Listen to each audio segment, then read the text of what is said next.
네, 여러분 좋은 아침입니다. 끝날 때까지 끝난 건 아니네요. AI 축복도 정말 끊임이 없습니다. 오라클이 쏘아 올린 공, 어제 우리 증시가 받았죠.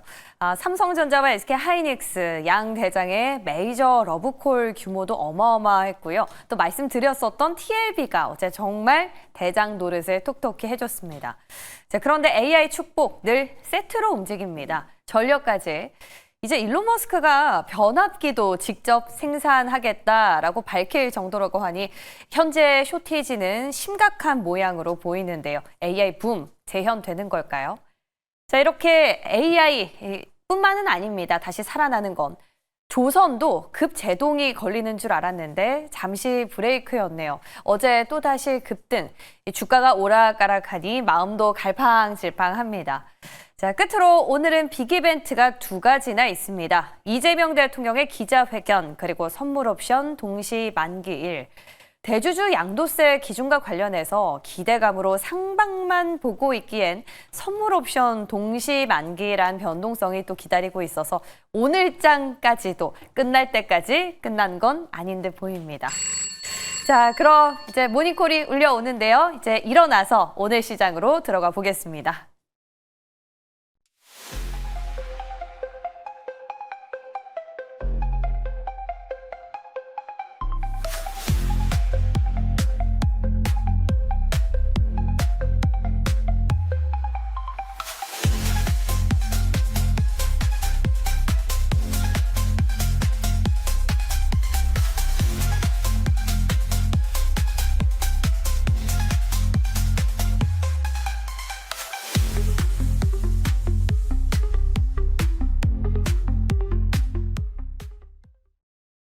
네, 벌써 주 후반입니다. 목요일 아침 이지스탁 이지은 대표와 함께 전략 세워보겠습니다. 어서 오세요. 안녕하세요. 네, 저희가 장전 썰전이라고 새롭게 시장 들어가기 전에 좀 이슈를 날카롭게 분석하는 시간을 마련해 봤는데 오늘 대표님의 날카로운 인사이트 저희 기대해 보도록 하겠습니다. 네. 자, 첫 번째, 오늘도 뉴욕, 미국으로 가봅니다. 고용 쇼크에 이어서 이제 물가까지도 금리 인하라는 카드를 쓸 수 있게 도와주네요. B컷에 대한 기대감이 엄청나게 많이 올라왔습니다. 결국 금리 인하는 기정사실화되면서 이제 보폭의 문제로 가고 있는 것 같은데 그럼 우리 금리 인하 수혜, 바이오 쪽의 매력도는 더 높아졌다고 봐도 되겠습니까? 금리 인하 수혜 쪽으로 봤을 때 바이오의 매력도 높아지긴 하겠지만 네. 일단 저는 좀 반도체 쪽의 매력도도 더 높아지지 않을까라고 보고 있는데 네, 결국에는 금리 인하에 대한 기대감이 이제 원달러 환율에 대한 하락을 야기하고 외국인의 수급으로 이어진다라고 했을 때 어저께도 그렇지만 지금 외국인들이 우리나라 증시가 굉장히 좀 9월 들어서 계속해서 좀 매수를 해주는 모습들을 보여주고 있는데 그 수급 자체가 어디 쪽으로 흘러갔냐, 자금이 어디로 갔냐라고 봤을 때 거의 SK하이닉스 중심의 외국인 수급 유입이 좀 눈에 띄었던 것 같습니다. 물론 삼성전자도 외국인 수입이 유입이 되기는 했지만 결국에는 그렇게 해석을 한다라고 했을 때 우리나라 증시에 베팅을 했을 때 가장 먼저 선택하는 선택지가 어디일까라고 생각을 또 해봐야 될 것 같은데 전기전자 쪽이 아닐까. 그리고 SK하이닉스와 삼성전자 주도적으로 좀 수급 유입이 됐다라는 점을 봤을 때는 지금 코스피 같은 경우에도 결국 3,300선을 돌파를 해줬잖아요. 거기에는 외국인 수급이 굉장히 크게 한몫을 했다라고 생각을 하고 있는데 그들이 최근에 선택한 쪽은 반도체 쪽이었다라는 부분들로 미뤄 봤을 때 반도체 쪽을 좀 더 기대할 수 있는 여력들이 있을지 않을까라고 보고 있고 물론 제약바이오도 우리가 금리 인하에 대한 기대감이 높아지면 높아질수록 가장 먼저 심리적으로 좀 수급이 쏠리는 쪽이기도 하지만 제약바이오와 마찬가지로 반도체 쪽도 지속적으로 우리가 좀 관심 있게 보셔야 되지 않을까라는 의견 드려보도록 하겠습니다. 그러니까 테크 기술주들의 상승 탄력은 오늘 새벽 뉴욕 증시에서도 조금 감지를 해볼 수 있는 부분이었습니다. 그래서 두 번째, 저희도 반도체를 좀 다뤄볼 텐데요. 자, 어제 오라클을 타고 우리 시장의 반도체주 훈풍을 입었습니다. 말씀해 주셨던 것처럼 삼성전자, SK하이닉스의 메이저 러브콜 규모가 어마어마했고요. 저희가 관심주를 지켜보자 했었던 TLB도 좋은 흐름을 보였습니다. 근데 또 희소식은 오늘도 오라클이 폭등을 했지 않습니까? 우리 시장 주인공 또 이 기판 이쪽으로 보는 게 좋을까요? 아니면 말씀해 주셨던 SK 하이닉스 쪽으로 다시 가닥을 좀 잡아볼까요? 일단 SK 하이닉스도 좋습니다. 저는 네. 지금 IB 쪽에서는 40만 원까지 목표 주가를 제시를 했더라고요. 네. 그만큼 이제 여러 가지 노이즈가 있기는 했지만 SK 하이닉스를 두고 엔비디아가 이제 SK 하이닉스에 너무 끌려가다 보니 이와 관련돼서 본인들 내부적으로 뭐 HBM 관련된 이야기도 나왔고 또 마이크론이라든지 이런 삼성전자도 치고 올라오는 양상 속에서 결국 경쟁이 구도가 심해질 것이고 그렇게 되면 SK 하이닉스에 대한 경쟁력이 살짝은 둔화될 수 있다라는 이야기가 한때 나오면서 20만 원대 좀 25만 원 이하까지도 밀리는 모습들이 보여졌는데 그럼에도 불구하고 최근에 시장의 평가를 바라보면 HBM 시장에서는 공공연한 지위를 놓치지는 않을 것이다라는 평가가 주를 이루고 있고 그렇게 됐을 때 결국 기술에 대한 혁신, 계속해서 최신 칩이 나오는 데 있어서 동행할 수 있는 가장 큰 기업이 누구냐라고 했을 때는 SK 하이닉스가 지목된다라는 점 그리고 그뿐만 아니라 지금 많은 빅테크 기업들이 우리도 자체 칩 만든다라는 이야기가 나오잖아요. 그리고 뭐 A집 반도체 시장에 대한 부분들도 나오는데 거기서 최대 수혜를 받을 수 있는 기업들이 꼽히는데 지금 SK 하이닉스도 마찬가지로 수혜를 볼 수 있는 기업 중에 하나이기 때문에 HBM이라는 최신 칩과 그리고 그를 따라가는 후발주자들의 선택까지도 받을 수 있다라고 했을 때는 SK 하이닉스에 대한 기대 심리는 좀 여전히 견고하게 이어지지 않을까라고 보고 있고 소부장 쪽 안에서는 저는 ISC라는 기업도 좀 지켜보고 있는데 이번에 네네 테스트 소켓 쪽인데 세미콘 타이완 2025에 참가를 해서 지금 테스트 소켓 라인을 여러 가지를 좀 선보인다라고 이야기를 했는데 결국에는 이제 고도화되는 반도체 시장 속에서 이런 기술력에 대한 부분들을 피력을 했을 때 이제 여기 SK 하이닉스, 삼성전자 그리고 많은 기업들이 참여를 하는데 이런 기술적인 부분들로 하여금 또 이번에 A집 반도체 쪽으로 특화된 이런 소켓을 또 보여주더라고요. 그래서 관련돼서 이제 앞으로 개화할 수 있는 시장이기 때문에 이와 관련된 기대 심리도 충분히 가져갈 수 있지 않을까라고 보고 있고 최근 박스권 상단을 좀 돌파하는 모습들이 기술적으로도 나왔더라고요. 그래서 반도체 소부장 어제 고민을 많이 했어요. 좋은 기업들이 좀 많이 있고 최근 들어서 굉장히 좀 새로운 모습들을 보여주는 기업들의 시세가 많이 있어서 고민을 했는데 ISC가 지금 세미콘 타이완에 대한 이슈도 있다라는 점 한번 미뤄봤을 때는 관심 있게 보셔도 좋을 것 같고요. 가격적으로도 지금 지난 67,000원의 가격대를 잘 돌파해내지 못하는 모습이 올해 이제 3월 달부터 좀 보였는데 어저께 좀 돌파를 해주더라고요. 그래서 반도체 전반적으로 수급이 좋아진다라고 했을 때는 또 돌파한 종목에 좀 더 수급 쏠림이 나올 수 있다라는 판단 하에 ISC도 관심 있게 보셔도 좋을 것 같습니다. 최근에 반도체 하면 삼성전자의 매력도가 더 높다라는 말씀 주셨던 분들이 더 많았었는데 결국 하이닉스가 가야 우리나라 반도체가 움직이는 것 같습니다. 자, 양 대장 가운데서는 SK 하이닉스의 매력도 그리고 소부장 아랫단에서는 ISC를 한번 지켜보자라는 팁을 얻어봤습니다. 자, 근데 우리가 AI 붐 하면 반도체만 따로 놀진 않더라고요. 전력 그리고 확장되면 원전까지도 움직이는 이 세트 총집합인데 전력도 물론 어제 일론 머스크 테슬라 CEO의 어떤 호재도 있긴 했지만 우리가 AI 붐 다시 분다 하면 전력 충분히 노려볼 만하다라는 생각이 들거든요. 어떻게 오랜만에 이쪽 어떻게 좀 점검을 해볼까요?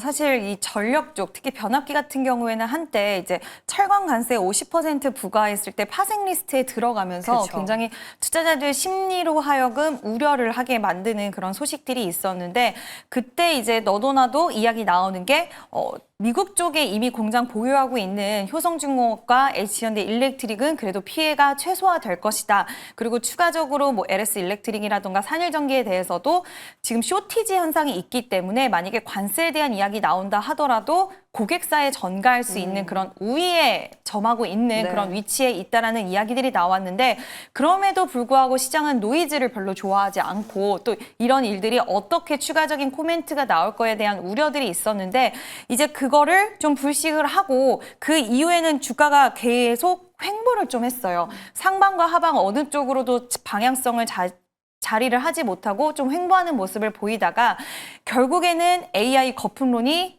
걷어졌고 그리고 캐펙스 투자라든지 기업들의 AI 시장에 대한 확장성에 대한 좀 더 무게가 실리면서 전력에 대한 부분들이 가장 중요하다. 지금 미중 패권 전쟁에서 AI에 대한 기술력이나 이런 것들도 너무나도 중요하지만 승기를 잡기 위해서는 전력 싸움으로 이제는 갈 것이다라는 그렇죠. 이야기가 있습니다. 네. 중국 쪽은 전력 공급 과잉이지만 미국 쪽 같은 경우엔 계속 전력이 부족한 상황이기 때문에 공격적인 전력에 대한 투자는 앞으로 이어질 수밖에 없고 그럼 이게 투자 사이클을 지속적으로 타고 가는 가운데 우리나라 기업들이 수혜를 받을 수 있는 구조가 그 전에도 확실했기 때문에 추가적으로 수주에 대한 모멘텀이라던가 거기에 증설까지 하고 있는 상황이기 때문에 기대 심리는 더욱더 커질 수밖에 없는 상황이라고 보고 있고요. 네. 어제 HD현대 일렉트릭과 그리고 효성중공업이 이 자리에서도 정말 강한 시세가 나왔어요. 그래서 외국인들도 마찬가지로 우리나라 증시를 지금 사실 외국인 수급이 들어올 때는 대형주 쪽으로의 수급 쏠림이 더 있을 수 있는 네. 상황 속에서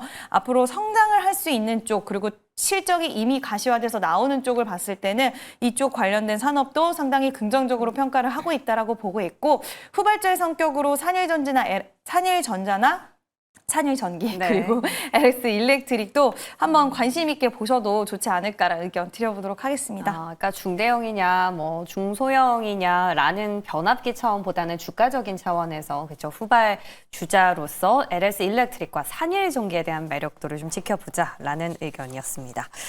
자, 그리고 이제 AI 붐 지나가고요. 우리 시장으로 좀 들어가 보면 오늘 드디어 100일 선물 상자가 열리죠. 이재명 대통령이 10시에 기자회견에서 주식 양도세 기준과 관련해서 50억 유지를 확실시하겠다라고 밝혔습니다. 자, 그러니까 이게 사실은 이 자체 재료만 봤을 때는 상당히 긍정적인데 우리가 선물 옵션 동시 만기일도 있어서요. 지수의 방향성과 은행 그 안에서 증권 쪽의 매력도를 좀 따져봐야 될 것 같습니다. 참 오늘이 진짜 중요한 날이 되지 않을까라고 보고 있는데 네. 과연 오늘 이제 10시에 아마 기자회견이 진행이 될 건데 네. 이 이후에 우리가 사실 기정사실화된 부분이 있잖아요. 지금 거의 50억 쪽으로의 가닥이 잡힌 상황 속에서 이게 과연 이야기 나왔을 때 세론으로 작용을 할까라는 부분과 아니면 이를 딛고서 그래 우리나라가 이제는 변화를 확실히 할 수 있다라고 생각을 해서 정말 더욱더 수급적인 요인으로 좀 풀려 나가질까 유동성이 더욱더 풍부해질 수 있을까라는 부분에 좀 기로에 쓰게 될 것 같은데 저는 일단 좀 긍정적인 쪽에 점수를 주고 싶다라고 생각을 하는 부분은 최근에 우리나라 증시 자체로 우리가 이제 증시 개혁이 이루어졌을 때 수혜를 받을 수 있는 대표적인 섹터로 거론이 되는 게 금융 쪽이랑 지주사 쪽인데 금융 쪽을 보면 최근 외국인의 수급들이 계속해서 좀 유입이 되는 모습들을 확인할 수가 있다. 물론 이제 대장주격의 성격을 갖고 있는 종목들 위주로의 시세는 그 수급은 유입되는 것은 맞긴 하지만 이런 부분들로 미루어 봐서 그리고 코스피를 외국인들이 계속해서 담아내고 있었다라는 모습으로 봤을 때는 물론 오늘 선물 옵션 동시 만기일이기 때문에 변동성은 좀 유발될 수는 있겠지만 방향성에 있어서는 아마 오늘 시장이 원하는 색깔에 대한 이야기를 한다면 일시적으로는 좀 수급 변동성이 있을 수는 있어도 시장 자체, 증시 자체는 우상향할 가능성 충분히 있다라고 보고 있고요. 일본 같은 경우에도 차기 총리에 대해서 기대를 하면서 결국에는 이런 정책적인 차기 총리가 정책적으로 좀 돈을 많이 풀어주지 않을까라는 그런 기대 심리가 있으면서 일본 증시도 좀 좋은 모습이 나타나고 있는데 우리나라도 결국 정책적인 부분들이 뒷받침된다라고 했을 때는 지금 전체적인 글로벌 증시의 흐름에 동조돼서 아니면 추가 탄력까지도 노려볼 수 있는 환경이 되지 않을까라고 생각을 하고 있습니다. 그래서 오늘 장중 변동성이 있다 하더라도 저는 증시 상방에 좀 더 무게중심을 두고 보는 게 맞지 않나라는 의견 드려보도록 하겠습니다. 선물 옵션 동시 만기에도 불구하고 오히려 상방으로 뚫고 갈 것이다. 어제 외국인들 수급 보면은 좀 매도 포지션을 청산을 하고 매수 쪽으로 가닥을 잡는 것 같은데 사실 증권, 금융 저희가 다 다뤄봤었거든요. 전체적으로 좋았는데 결국에 가장 큰 트리거는 이 훈풍은 이 섹터들이 받을까요? 만약에 이 섹터들이 받는다기보다는 결국에는 만약에 이렇게 해서 증시가 지속적으로 좋아진다라고 했을 때 반도체 쪽으로의 좀 무게 중심이 갈 수 있는 가능성이 있지 않을까라고 보고 있고요. 금융보다는요? 금융 쪽도 물론 나쁘지는 않긴 하지만 우리가 이제 외국인들의 선택이라고 했을 때는 외국인들은 상당히 금융주에 대해서는 항상 긍정적인 시각과 수급 유입이 있었지만 네. 개인 투자자분들이 사실 선호하는 쪽은 반도체 쪽이 더 그쵸. 크잖아요. 네. 그래서 전체적으로 수급들이 같이 좀 뭉쳐서 더 들어갈 수 있는 쪽으로 생각했을 때는 반도체가 좀 더 유력하지 않을까라고 보고 있고 오늘은 장중 변동성은 좀 있을 수 있어요. 네. 다만 방향성에 대해서는 저는 긍정적인 쪽 보고 있고 물론 CPI 발표라는 미국 쪽에서의 우리가 확인해야 될 지표가 분명히 있긴 하지만 긍정 시각으로 봤을 때는 가격적인 메리트가 좀 더 있는 반도체 쪽이 더 유효하지 않을까라고 생각을 하고 있습니다. 네, 상방에 대한 여념도 없는 상황이고요. 증권, 지주 뭐 이쪽 매력도보다는 반도체 쪽으로 딱 확실히 무게를 잡아보자라고 깔끔하고 명쾌한 또 답변 주셨습니다. 그럼 여기는 어떨까요? 조선입니다. 어제 이 시간에 저희 얘기를 나눠봤을 때까지만 해도 마스카 프로젝트가 교착 상태에 빠지면서 들고 계시던 분들마저도 수익을 확정 지어야 하는 구간이다라고 얘기를 했었거든요. 근데 그 대화가 정말 무색할 정도로 다시 가졌습니다. 근데 대장의 움직임보다는 역시나 중소형단에서 탄력이 좋았기 때문에 좀 헷갈리는데요. 어떻게 생각하세요? 일단 그러니까 정말 심리와 그리고 SK증권에서 5년 이상은 이 주기에 대한 수혜가 우리나라 기업들 지금 기대가 된다라는 이야기 나온 쪽으로 시장은 무게중심을 더 두고 있고 조선 쪽을 바라보는 시각 자체를 보면 지금 굉장히 과열된 섹터는 많다라고 생각을 합니다. 특히 조선 기자재 쪽으로는 한 번씩 출렁거리고 종목별로 한 7, 8% 하락이 나와도 하반기, 그러니까 시장이 막판에 끝나기 전에 한 낙폭을 2%대로 만회를 해놓고 다음날 또 쏴버리는 그런 네. 현상들이 좀 나오고 있는 것 같아요. 그만큼 이쪽으로 심리가 강하게 형성이 되었고 수급 자체가 좀 단단하게 이어져 있다라고 볼 수가 있을 것 같은데 전체적으로 지금 노란봉투법이라든지 그리고 비자 문제라든지 우리나라 증시 안에서 사실 예전 같았으면 굉장히 크게 악재로 받아들이고 변동성이 크거나 아니면 하락을 가도 이상하지 않을 만한 이슈가 나옴에도 불구하고 추세 자체로 계속 이어가고 있다는 것은 저는 그만큼 앞으로 시장 성장과 그리고 미국과의 협력 쪽에 좀 더 기대를 하는 쪽이 여전히 좀 크다라고 보고 있고요. 물론 이럴 때 우리가 좀 더 조심해야 되는 부분은 맞기 때문에 우리가 추격 매수를 한다거나 뒤늦게 따라가는 매매를 하자라고 말씀을 드리는 건 아니지만 보유하고 계신 분들은 비중에 대해서 조절을 하면서 수익도 챙겨 나가시면서 어느 정도 일정 부분들을 좀 남겨두셔도 나쁘진 않지 않을까라고 보고 있고 네. 물론 우리가 무조건 가장 높은 고점에 주식을 매도하는 게 가장 어렵잖아요. 매수하는 것보다도. 그렇기 때문에 항상 리스크 관리도 필요하다는 부분을 염두했을 때는 비중에 대해서 지금 과열 상태이기 때문에 언제 어떻게 조정이 일어나도 이상하지는 않던 구간은 맞다라고 생각은 하지만 최근 시장 분위기로 봤을 때는 심리 자체가 회복이 되고 좋아진다라고 했을 때는 물론 빈집털이라고 해서 이제 안 갔던 섹터 쪽으로의 자금 유입도 기대할 수는 있겠지만 최근 시장의 분위기라던가 그리고 지금 마스가 프로젝트에 대한 기대 심리 이런 것들로 봤을 때는 저는 좋은 쪽이 좀 더 좋을 수 있는 가능성이 있다라고 생각이 들어서 지금 보유하고 계시지 않은 분들은 이제 우리가 눌림이 왔을 때 매수하는 게 유효한 구간은 맞지만 보유하신 분들은 내가 비중이 어느 정도 좀 적다라고 했을 때는 오히려 지금 구간에서는 손절가 딱 잡아두시고 손절가 이탈하지 않는 범위 내에서는 한번 보유하고 가보시는 것도 괜찮지 않을까라는 의견 드려보도록 하겠습니다. 그러니까 아직 신규 매수를 위한 눌림 타임은 안 온 거죠. 네. 네, 보유자의 영역 정도로 저희가 조선과 기자재 안에서도 정말 많은 종목을 드렸었는데 어제 그토록 안 가던 케이프까지 급등을 했습니다. 화요일 날이었죠. 네, 이건희 대표도 관심 주기도 했는데 자, 이런 좀 투자 전략들 잘 새겨 듣고 한번 중심을 좀 잡아봐야 될 때인 것 같다라는 생각이 듭니다. 자, 마지막으로는 방산 점검해 보겠습니다.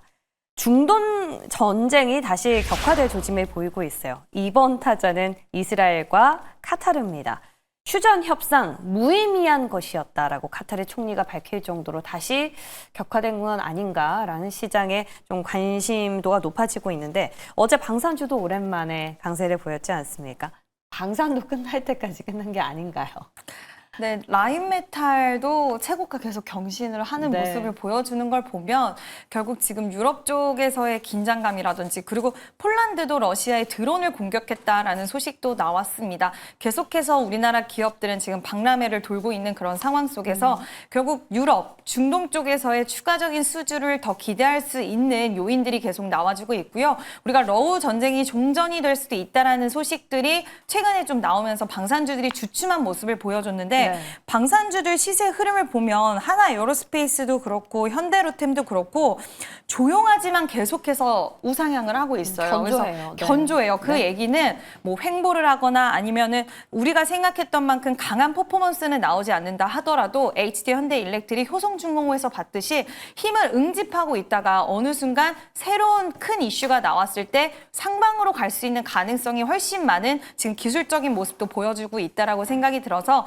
방산주들 대형주 위주로에는 저는 추가적인 관심도 충분히 필요하지 않을까라고 보고 있고요. 물론 지금 이 구간에서 큰 비중을 유입시키기에는 좀 부담스러운 구간이긴 하지만 보유하고 계신 분들은 충분히 보유 관점도 유지하실 수 있고 싱드 접근에 있어서도 저는 분할 매수 관점으로는 지금 괜찮지 않을까. 다만 우리가 말씀드린 대로 메이저 기업 안에서 좀 선택지를 좁혀보시는 게 좋지 않을까라는 의견 드려보도록 하겠습니다. 좋습니다.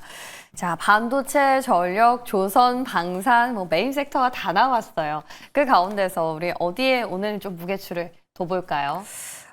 일단 예. 방산과 그리고 뭐 여러 가지 오늘 좀 많이 있는데 오늘 10시 전후로 변동성이 어떻게 되는지가 1차적으로 시장 자체 분위기를 판단하시는 게 네. 가장 중요하지 않을까라고 생각을 하고 있고요.